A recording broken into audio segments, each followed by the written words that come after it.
ଆଜି ମୁଁ ଆପଣଙ୍କୁ ପିଆଜର ଉପକାରିତା ବିଷୟରେ ଜଣାଇବି।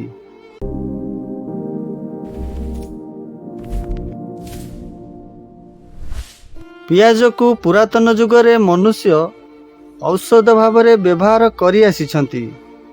ଏଥିରେ ଥିବା ବିଭିନ୍ନ ପ୍ରକାର ଔଷଧୀୟ ଗୁଣ ଯୋଗୁଁ ଏହା ଶରୀରକୁ ସୁସ୍ଥ ରଖିବାରେ ସାହାଯ୍ୟ କରେ। ଆସନ୍ତୁ ଜାଣିବା ପିଆଜ ଆମର କି ଉପକାର କରିଥାଏ। ପିଆଜ ତ୍ୱଚାକୁ ସୁନ୍ଦର ଓ ଉଜ୍ଜଳ କରିଥାଏ। ପିଆଜରେ ପ୍ରଚୁର ପରିମାଣରେ vitamin A, vitamin C, vitamin E ରହିଥାଏ, ଯାହା ଫଳରେ ତ୍ୱଚାକୁ ସୁନ୍ଦର ଓ କୋମଳ ରଖିବାରେ ସହାୟକ ହୋଇଥାଏ। ପିଆଜ ଖାଇବା ଦ୍ୱାରା ଶରୀରରେ ବୟସ୍କ ଜନିତ ତ୍ୱଚାରେ କୁଞ୍ଚ ପଡ଼ିନଥାଏ। ନିୟମିତ ପିଆଜ ଖାଇଲେ କୌଣସି ପ୍ରକାର ବ୍ୟାକ୍ଟେରିଆଲ ଇନଫେକ୍ସନ୍ ହୋଇନଥାଏ। ପିଆଜରେ ଆଣ୍ଟି ଅକ୍ସିଡାଣ୍ଟ ଗୁଣ ଥିବାରୁ ସୂର୍ଯ୍ୟଙ୍କର ଅତିବାଇଗଣୀ ରଶ୍ମିରୁ ହେଉଥିବା ରୋଗକୁ ରକ୍ଷା କରିଥାଏ।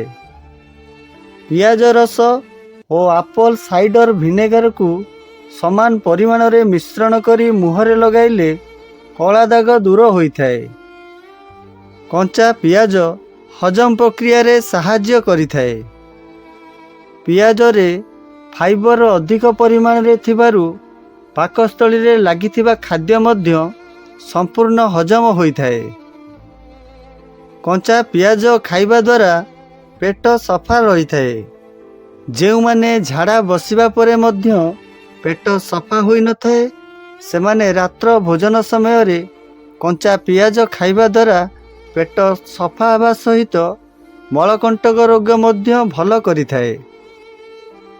ପିଆଜ ଋତୁସ୍ରାବ ବନ୍ଦ କରିବାରେ ସାହାଯ୍ୟ କରିଥାଏ।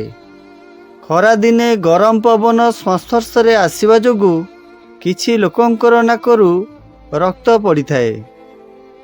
ଯଦି ଆପଣ ପ୍ରତିଦିନ ଖାଇବା ସହିତ ଏକଟି କଞ୍ଚା ପିଆଜ ଖାଉଛନ୍ତି, ଏହିସବୁ ରୋଗରୁ ମୁକ୍ତି ମିଳିଥାଏ। ଯଦି ଆପଣଙ୍କ ଦାନ୍ତର ମାଢ଼ିରୁ ରକ୍ତ ବାହାରୁଛି, ଖଣ୍ଡେ ପିଆଜକୁ ନିଆଁରେ ସେକି ଦାନ୍ତର ମାଢ଼ିରେ ରଖିଦିଅନ୍ତୁ।